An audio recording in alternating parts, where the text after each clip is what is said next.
Que tal, saúdos? Detidos tres mozos en Pontevedra por un presunto delito de odio e agresión. Foron localizados pola Policía Nacional despois de agredir un mozo e proferir insultos homófobos en repetidas ocasións. Ampliamos despois dos titulares.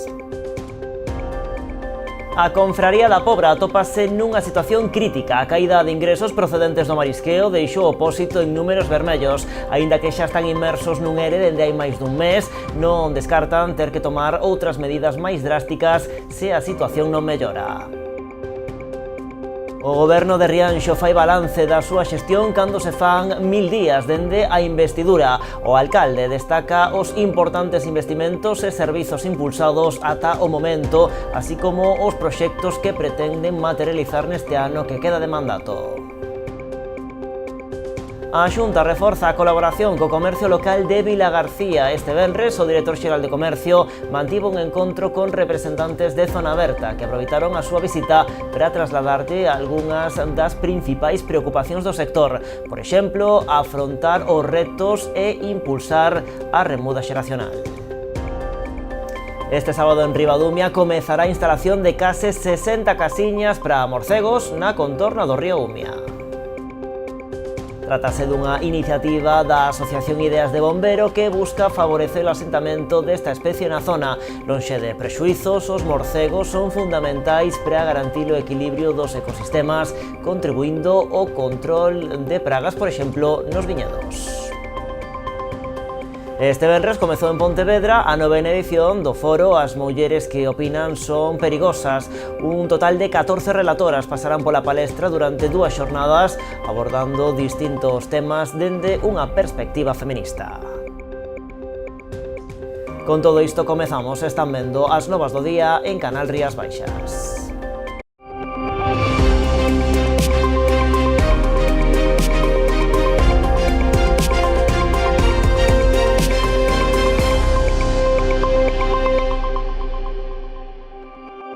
Detidos tres mozos en Pontevedra por un presunto delito de odio e agresión. Foron localizados pola Policía Nacional despois de agredir un mozo e proferir insultos homófobos en repetidas ocasións. Os feitos producíronse na madrugada do 8 de marzo ás portas dun coñecido local da zona monumental da cidade. A vítima estaba fumando cun amigo no exterior do establecemento cando un grupo dunhas 5 persoas que xa o viran no interior comezaron a increpalos con berros como "que hacéis aquí, maricas?".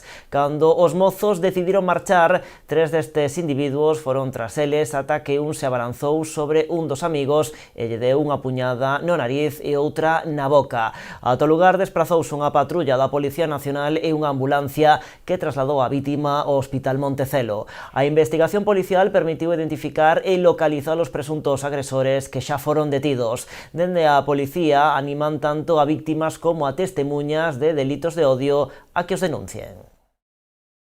A Confraría da Pobra atópase nunha situación crítica. A caída de ingresos procedentes do marisqueo deixou o pósito en números vermellos. Aínda que xa están inmersos nun ERE dende hai máis dun mes, non descartan ter que tomar outras medidas máis drásticas se a situación non mellora.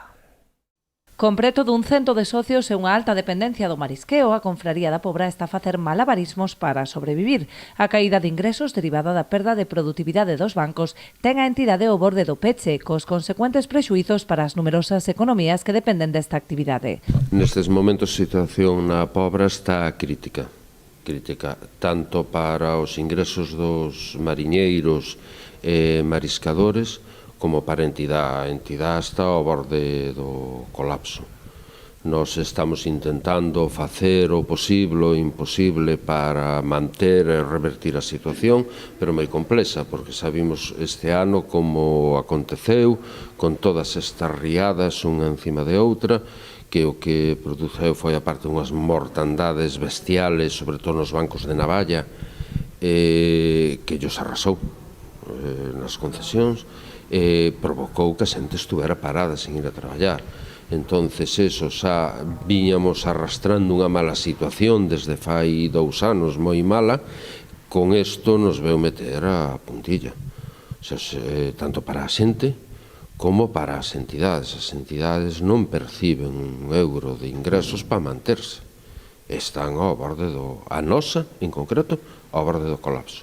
Cansos xa de chamar a todas as portas, dende o Cabildo reclaman unha implicación real das administracións, especialmente da Consellería do Mar, a quen demandan que habilite unha partida de emerxencia para garantir o mantemento da actividade das confrarías e dos mariscadores. A administración ten que plantexarse ou habilitar unha partida de emerxencia para intentar que isto non sucumba. Ten que moverse, habilitar unha partida para que non desaparezcan as entidades, que é onde están ligadas a xente para vivir, e máis para os mariñeiros e mariscadores. E teno que facer con carácter urxente. Non podo estar dándoche largas, porque nesas largas vamos a caer. Se non caemos este mes, caemos para o mes que ven. Rosa é unha das mariscadoras afectadas. Con 60 anos e dificultades para acceder a outra actividade que lle asegure permanecer activa no mercado laboral ata a súa xubilación, sobrevive cun salario que apenas lle dá para vivir. A hora que damos un margen de 55, 60 anos, todos aguantando como podemos, porque claro, eu agora teño 60 anos, a onde vou? Con 60 anos, non son apetecible para nadie. Entonces, claro, aguantas e, bueno, que é normal, porque eu si queres duche números. Eu cerrín o ano pasado con 11.000 euros brutos. Teñolle que sacar a eso a Seguridade Social todos os meses. Entonces, podemos decir de que estamos vivindo. Que non dá para vivir. Exactamente, non dá. O delegado do Goberno en Galicia mantivo un encontro con representantes da Plataforma en Defensa da Ría de Arousa en Boiro, ademais de trasladarlle a súa oposición ao punto de vertido de áridos na contorna da illa de Sálvora. Os representantes da entidade expuxeron tamén outras demandas como a exención das cotas á Seguridade Social das mariscadoras ou a modificación do regulamento de costas. Foron moitos os temas abordados na reunión entre os membros da Plataforma en Defensa da Ría de Arousa e o delegado do Goberno aproveitando a súa visita a Boiro. O principal centrouse na autorización do punto de vertido de lodos e restos procedentes do dragado do Lérez na contorna da illa de Sálvora, cos consecuentes prexuizos para unha ría xa moi afectada. Un dos puntos moi importante é o punto de vertido de Sálvora, que está a 1,07 millas náuticas do anterior, no canal de entrada do afloramento da Ría de Arousa. Outro punto é o dragado que van facer no río Lérez con vertidos contaminantes que queren botar aí. Pensamos que vale a pena ou ben inmovilizalos en terra ao habeiro desacordo por unanimidade parlamentario no Parlamento de Galicia ou ben buscar unha ubicación en un punto que non este na boca de entrada da ría. Por exemplo, no caso do sector do mar, todos os sectores, cofradías, bateiros, etc., apuntan, e nós tamén como plataforma, ao punto A, que está máis ao norte, está un pouco máis lonxe, pero garantiza unha maior seguridade en o que se refire á contaminación. Nun clima de cordialidade e entendemento, o delegado acolleu con interese esta e outras demandas da plataforma, como a solicitude de eximir do pago das cotas á Seguridade Social ao colectivo de mariscadoras ante os graves problemas que atravesa o sector.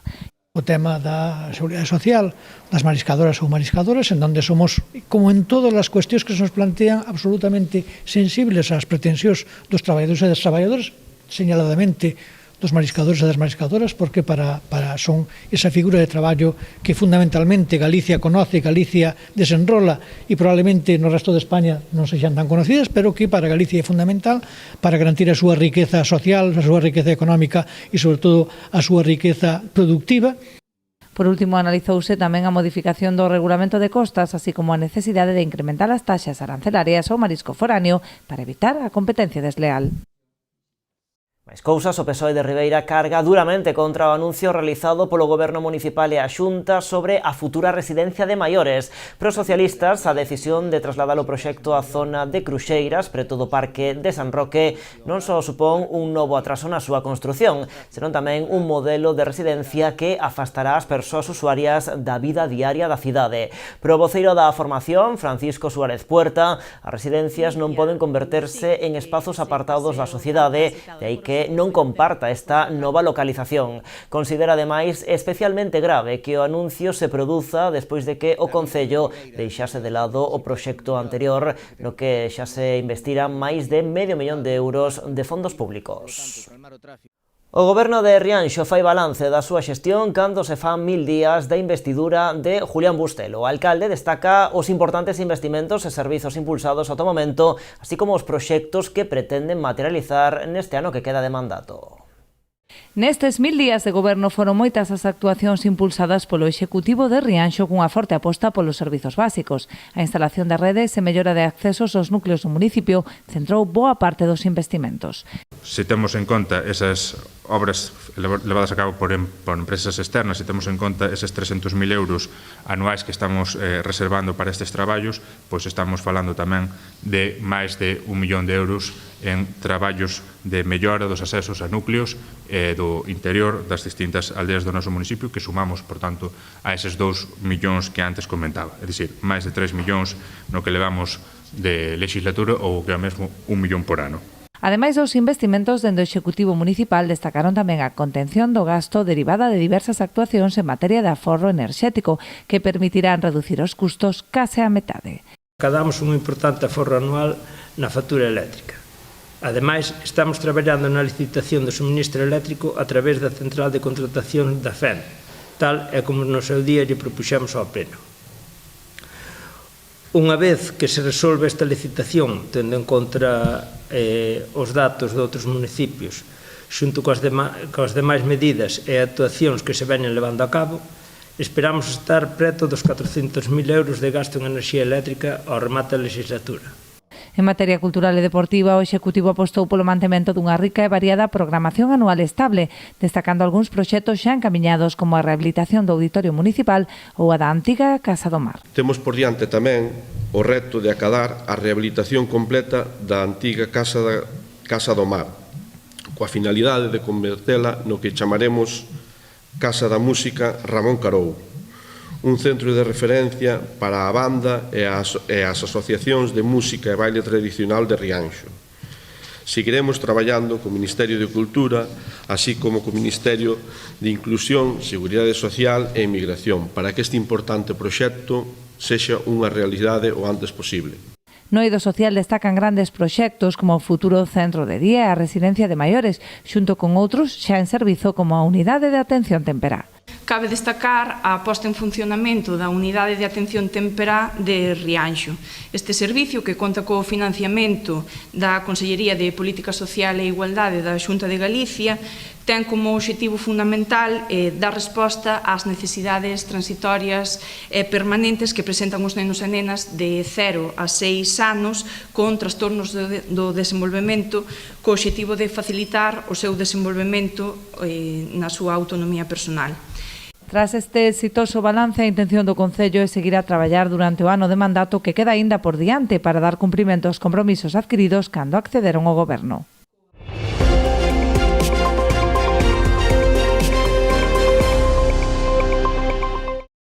A Deputación de Pontevedra recolle a luva do Concello no que se refire ao futuro do Centro de Interpretación das Torres Arcebispais. Este venres, o presidente provincial asegurou que están dispostos a escoitar calquera proposta que chegue por parte do Goberno local de Pontevedra. O cita leva máis dun ano pechado e, segundo asegurou esta semana o concelleiro de Cultura de Pontevedra, a súa reapertura é polo de agora inviable. Demetrio Gómez explicou que os niveis de gas radón detectados no centro superan os recomendados pola Organización Mundial da Saúde, o que fai preciso instalar un complexo sistema de ventilación.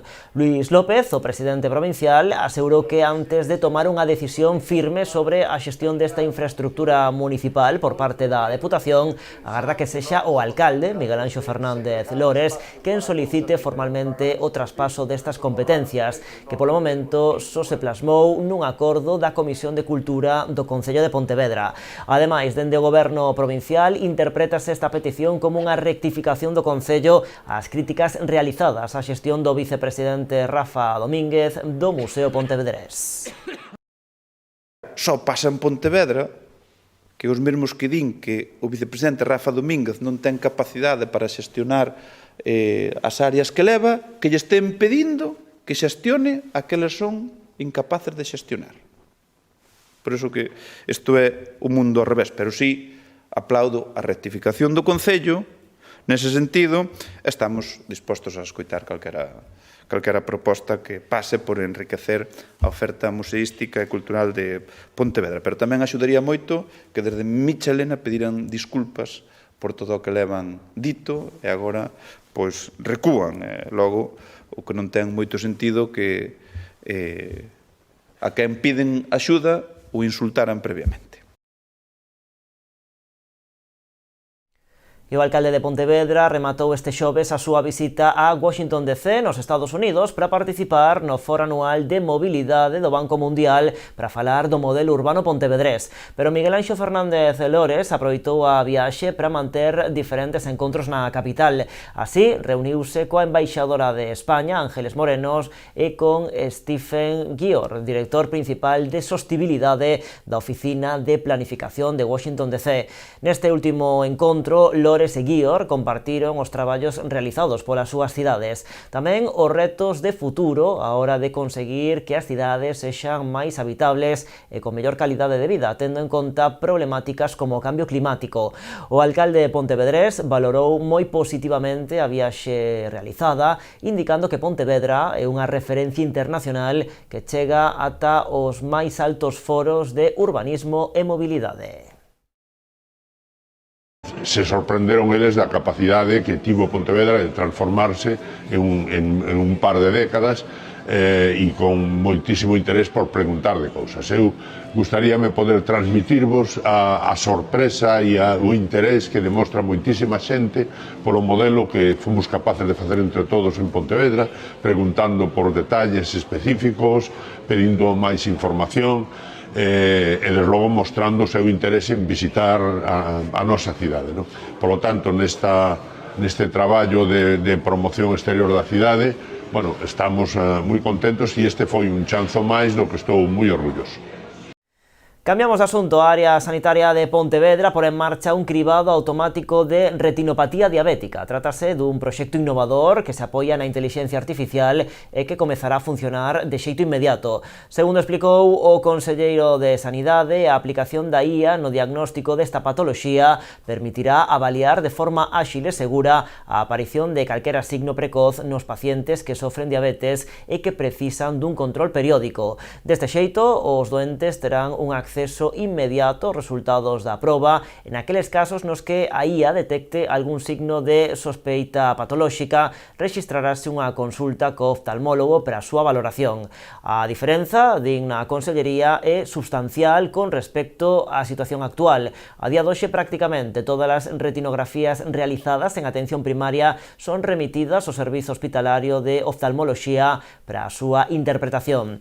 Entre as vantaxes desta nova ferramenta, destacan a dotación dun sistema de triaxe automatizado, a redución da carga hospitalaria ou evitar derivacións innecesarias ao oftalmólogo ou a mellora das coberturas de cribado, ou posibilitar que máis persoas realicen as probas.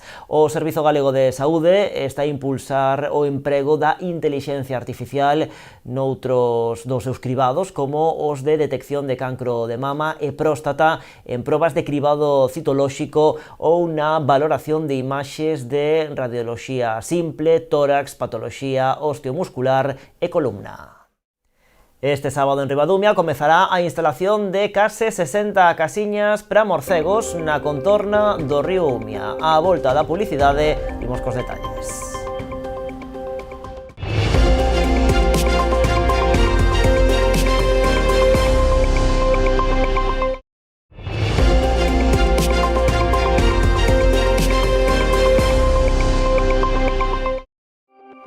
Aquí seguimos nas novas en Canal Rías Baixas. A Xunta reforza a colaboración co comercio local de Vilagarcía.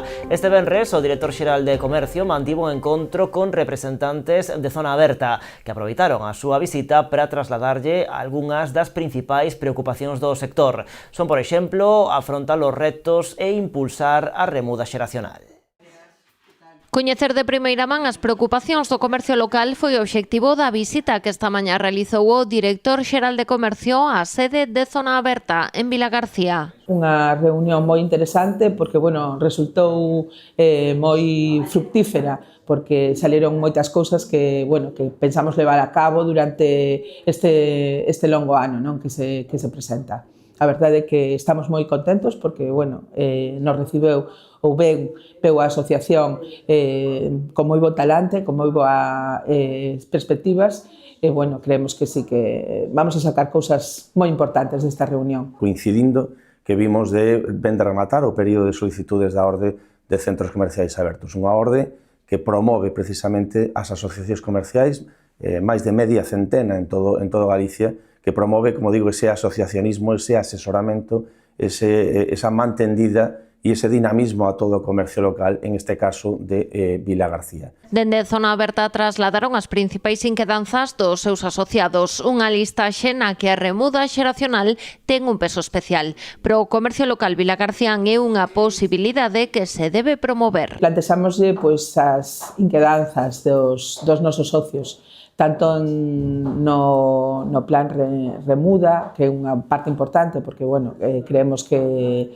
ten que haber unha xeneración que colla os establecementos que xa están formando parte do tecido comercial de Vilagarcía, como outro tipo de plantexamentos e de dúbidas sobre as novas proxectos e os novos plantexamentos que nos fan desde a Dirección Xeral de Comercio. Neste sentido, Gabriela Alén destacou o traballo da rede de polos de emprendemento da Xunta, que conta con 15 oficinas en funcionamento a través das que se presta apoio ás persoas que desexan emprender, con especial atención ao sector comercial, incluindo un escaparate de negocios disponibles para procesos de remuda. Ten unha dificultade importante en todo España, non só en Galicia, pero informando de todas esas líneas de axudas, da importancia de achegarse aos polos de emprendemento e a esas líneas de axudas de ata 30.000 euros que facilitan tanto a aquel que deixa o seu negocio como a aquel que quere emprender a posibilidade de darlle unha nova vida a ese comercio. Durante a reunión, Alén puxo en valor o apoio da Xunta ao sector a través das medidas recollidas no Plan Estratégico do Comercio de Galicia 25-30,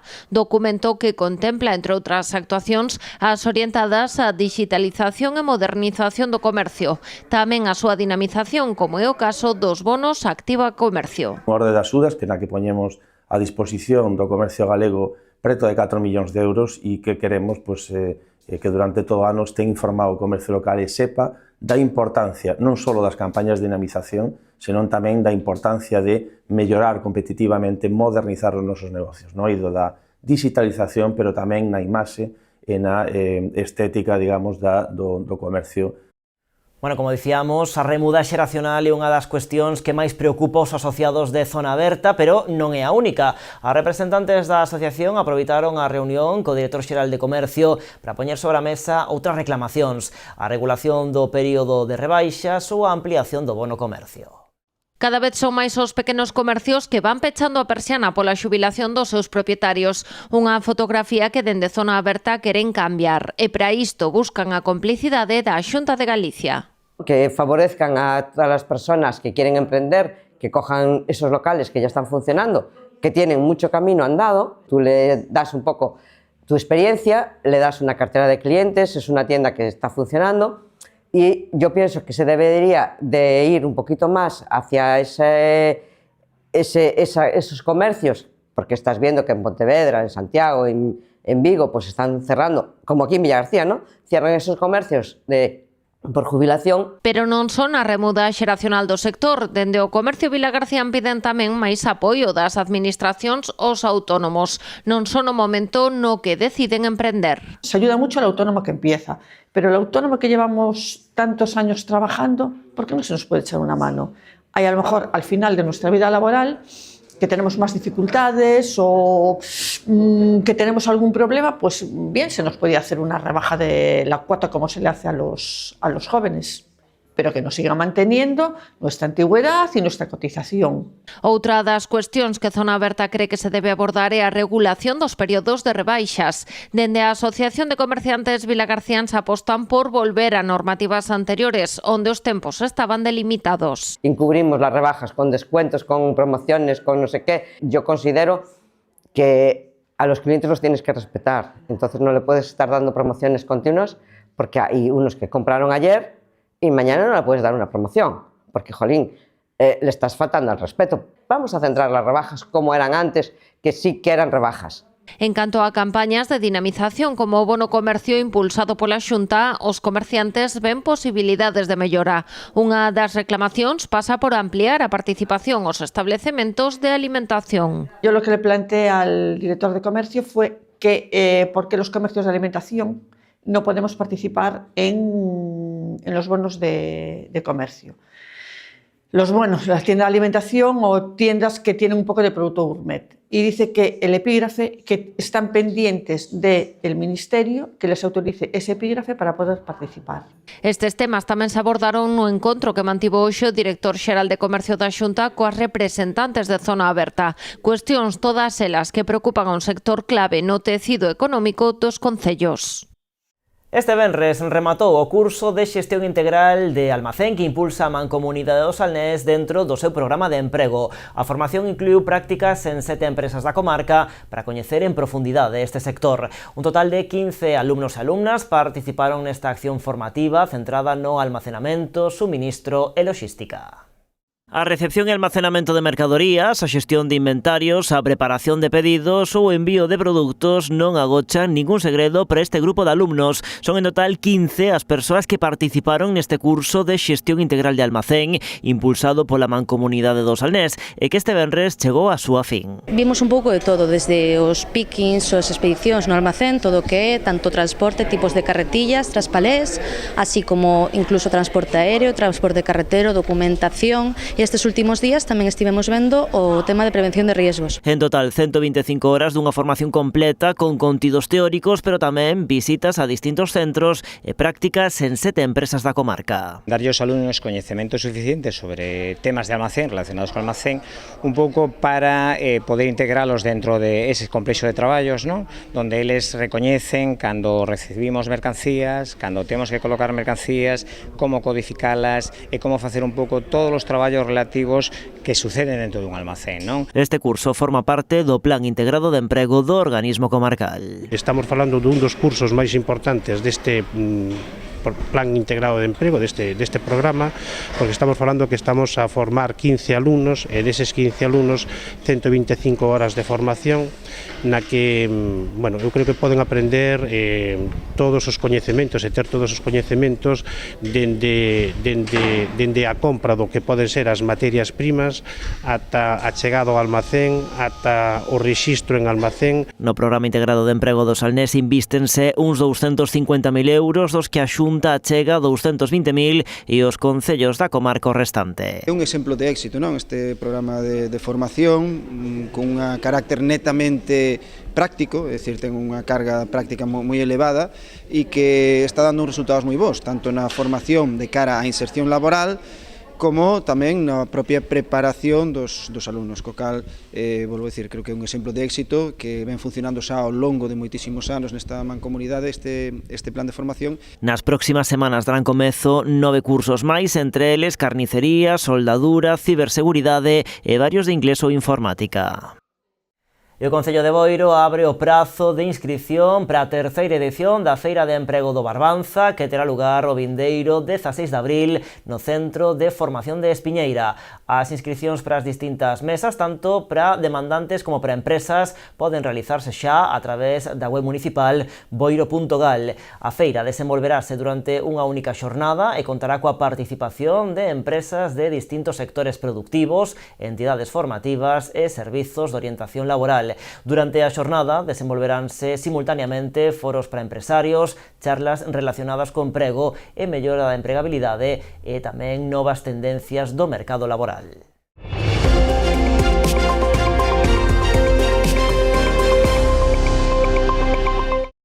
Este venres comezou en Pontevedra a 9ª edición das Mulleres que opinan son perigosas. Un total de 14 relatoras pasarán pola palestra durante 2 xornadas abordando distintos temas dende unha perspectiva feminista. E as persoas relatoras que cada ano foron facendo medrar este espazo de seguridade que tivo esa trascendencia para tantas persoas, como escoitábamos aí, non? Para reforzar a confianza propia, para entender que tamén esa persona que ata ese momento non o cría pode ocupar un espazo no que opinar e no que permitirse ser ela mesma. Un ano tráxico en canto á violencia machista. Sabedes que estamos aquí porque somos feministas, porque defendemos os dereitos das mulleres. Desgraciadamente non está sendo un bo tempo para o feminismo. Por eso creo que as mulleres que opinan son perigosas sigue sendo necesario para abrir esa conversa que moitas veces se queda nos marxes, non? Incluso nos marxes dos medios de comunicación nos que traballamos as profesionais. E eu estaba falando precisamente con Dores Tembrás e a enerxía que se crea neste teatro. Ela titula o seu artigo como a orde violeta e creo que é un termo que todas debemos acuñar e traballar en que esa orde violeta vaya a máis, en ese espacio que nos fai sentirnos libres e seguras, donde podemos opinar de feminismo nos propias, sin ter que aguantar como alguén cataloga o feminismo de algo demasiado radical, raro, inusual ou poñerlle algún calificativo, que normalmente, sendo franca, sempre hai algún señor que nos di como ten que ser o noso feminismo. A sorte que temos de que todas as mulleres que opinan aínda siguen sendo perigosas. Perigosas para quen pensa que a igualdade lles estorba ou amenaza ou non vai con eles. Perigosas para quen nega as diferenzas, as discriminacións ou a violencia que aínda soportan a diario as mulleres, e perigosas para quen non quere ver na sociedade que persisten barreiras para o pleno desenvolvemento das mulleres. Tralo acto inaugural, o Teatro Principal acolleu a primeira conversa das organizadoras do evento, Diana Varela e Susana Pedreira, coas columnistas Alba Chaves e Dores Tembrás, gañadoras da terceira edición do Premio Mulleres que Opinan. A continuación tivo lugar a primeira conferencia da quenda da mañá a cargo da xornalista do Diario de Pontevedra, Alba Moledo. Xa pola tarde tomaron a palabra Fátima Frieiro, do Diario da Arousa, Rebeca Llanque, Carmela Ríos e Remedios Zafra. Para este sábado, o programa inclúe as charlas de Nieves Domínguez, Isabel Coello, Sara Morales e Eva Vázquez e tamén de Eva Jameida, Andrea Proenza e Elena Resano. As claves para o tratamento informativo das violencias machistas, o desafío da desinformación, o papel das mulleres no xornalismo musical, no deportivo ou na coordinación informativa ou o amor, o desexo e as súas representacións culturais son algunhas das temáticas que se abordan nesta novena edición do foro As mulleres que opinan son perigosas. Este sábado en Ribadumia comezará a instalación de case 60 casiñas para morcegos na contorna do río Umia. Trátase dunha iniciativa da Asociación Ideas de Bombero que busca favorecer o asentamento desta especie na zona. Lonxe de prexuizos, os morcegos son fundamentais para garantir o equilibrio dos ecosistemas, contribuindo ao control de pragas. Na actividade, un grupo de voluntariado comezará coa instalación destes refuxos, cada un co nome da persoa ou persoas que... Non me digan que o seu xeito non son un animaliño ben simpático. Son os morcegos, un actor esencial para a armonía dos nosos ecosistemas. En Ribadumia este sábado vai arrancar un proxecto que culminará coa instalación de case 60 casiñas, unha iniciativa impulsada pola Asociación Ideas de Bombero, que xa ten polos Alnés outras zonas con este tipo de refuxos. Por exemplo, no Miradoiro do Faro das Lúas en Vilanova. En territorios donde los murciélagos no tienen refugios porque son bosques inmaduros, son muy jóvenes y no tienen las oquedades que necesitan para asentarse en esos territorios, pues les facilitamos estos tipos de refugios. O obxectivo é que os morcegos gañen máis presenza na zona porque, lonxe de prexuizos, son clave para a biodiversidade. El murciélago es muy depredador. Por ejemplo, todos los organismos, o sea, polillas, dípteros y tal, lo depredan. Por ejemplo, porque veas un número.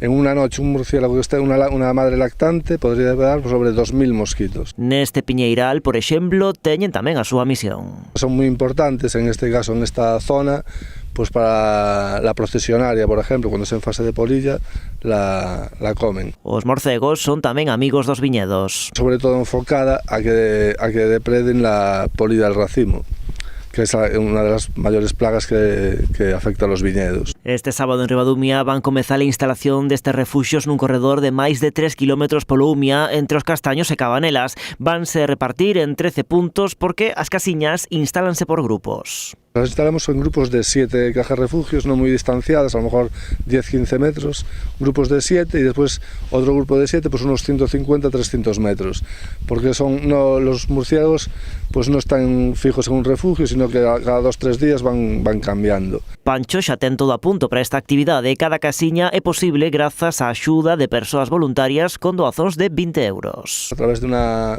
campaña de micromecenazgo en la plataforma Migrando la Arena, se llama Dona un refugio para murciélagos.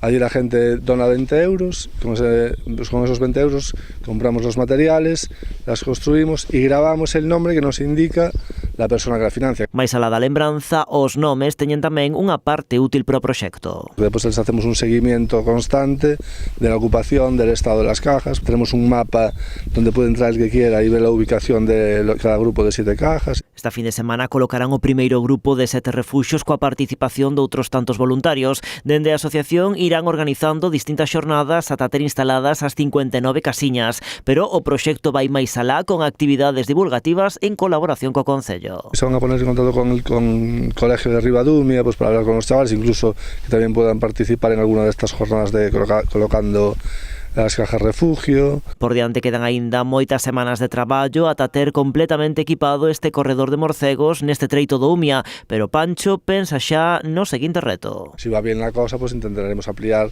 hacia el monasterio de Armenteira, que ya pertenecería a Meis, y hacia Caldas, hacia donde lleguemos. En España hai 35 especies de morcegos, todas elas protegidas. Chega a Pobra unha nova edición do Pasabares do Carme do Castelo. Será o sábado 21 deste mes de marzo e contará coa participación de 25 grupos de música tradicional. A xornada rematará cunha foliada libre.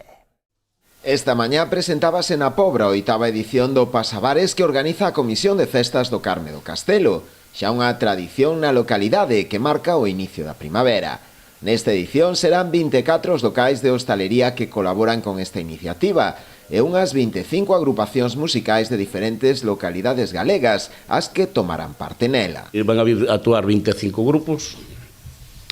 En principio vamos a facer unha foliada de 5:30 a 8:30 da tarde con pandereteiras e con grupos infantils e despois a partir das 8:30 vamos a sair por os bares. Apuntaronse 24 bares e aí van a pasar 2 grupos rotándose, entra un, sale outro, de 8:30 a 11 da noite, máis ou menos. Dende o Concello destacaron a importancia desta proposta, que cada ano vai cobrando un maior protagonismo. Unha actividade importante, donde tamén se pasa un pouco por toda a hostelería de Pobra, por todos os bares, que é bonito, porque ademais enseña un pouco o noso, non? A nosa música, son todos grupos da nosa contorna, e a verdade é que é unha actividade que ten moi boa acollida, que gusta moito e tamén trae xente de fora, porque o Pasabares chama moito a xente porque gusta, e eu invitar a toda a veciñanza que participe. O Pasabares arrincará ás 6 da tarde cunha foliada na que actuarán varios grupos tradicionais, e ás 8 iniciarase o percorrido polos distintos bares. A partir das 11 haberá unha actuación na carpa que se instalará na Covecha para concluir cunha nova foliada libre. E falamos agora de vela. O Real Club Náutico de Portosín acolle esta fin de semana as clasificatorias da clase Optimist. A proba reunirá a máis dun cento de nenos procedentes de diferentes clubes de toda Galicia. As instalacións do Real Club Náutico de Portosín converteránse esta fin de semana no epicentro da vela novel en Galicia, coa disputa das clasificatorias da clase Optimist. Na proba daránse cita máis dun cento de nenos de entre 8 e 15 anos, chegados dende diferentes clubs de toda Galicia. O será a derradeira regata puntuable no ranking galego desta modalidade, antes de celebrarse o campeonato e a Copa de España de vela infantil. Una regata para la clase Optimis, es la clase, bueno, como sabemos, la clase infantil, niños y niñas de entre 8 y 15 años. Y bueno, es una clase pues, de las que más hay que cuidar dentro del mundo de la vela. Es la cuna de la navegación y bueno, y desde el Club Ron siempre ponemos mucho esmero en todos los eventos que realizamos y en estos, pues los que están implicados pues tanta gente y tan jóvenes, pues todavía más, ¿no? Somos muy conscientes de que ellos van a acabar siendo el relevo tanto en el mundo de la vela, en el mar, en las regatas, como en los clubs, bueno, pues nos gusta mucho pues cuidar todos los detalles con estos niños. Y es especialmente relevante porque va a clasificar y va a realizar la formación de los equipos de selección que nos representarán en Copa y Campeonato de España. En este caso nos jugamos 17 plazas que estarán repartidas no solo los 17 mejores, sino que hay criterios técnicos, plazas femeninas, plazas sub-13, y el objetivo de todos es estar mínimo entre los 10-12 primeros para asegurarse la plaza. A regata dividirase en dúas xornadas. Arrancará o sábado ao redor das 2, coas 3 primeiras mangas, e terá continuidade o domingo a partir das 11, coas 3 últimas, nas que se decidirán os gañadores. A proba conta co patrocinio de Gadis e a colaboración institucional da Xunta de Galicia a través da Consellería de Presidencia, Xustiza e Deportes, a Real Federación Galega de Vela e o Concello de Portodoso. E rematamos o informativo deste venres achegándonos á Casa da Cultura Raquel Fernández Soler na Pobra, onde acaban de inaugurar a exposición de tallas e pinturas de Demetrio Vermo, veciño da localidade e un dos referentes da artesanía galega contemporánea. Con máis de 70 anos de trayectoria como diseñador, ebanista e tallista, Vermo é autor de numerosas obras sacras e de mobiliario artístico que o sitúan como unha figura destacada da artesanía galega, como é o caso dos retablos dedicados a Santa Rita na Igrexa do Caramiñal e a Virxe da Mercé na Capela de Posmarcos.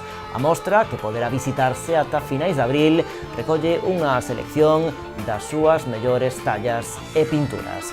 Con estas imaxes marchamos. Pasen boa fin de semana, aquí estaremos de volta o vindeiro lunes.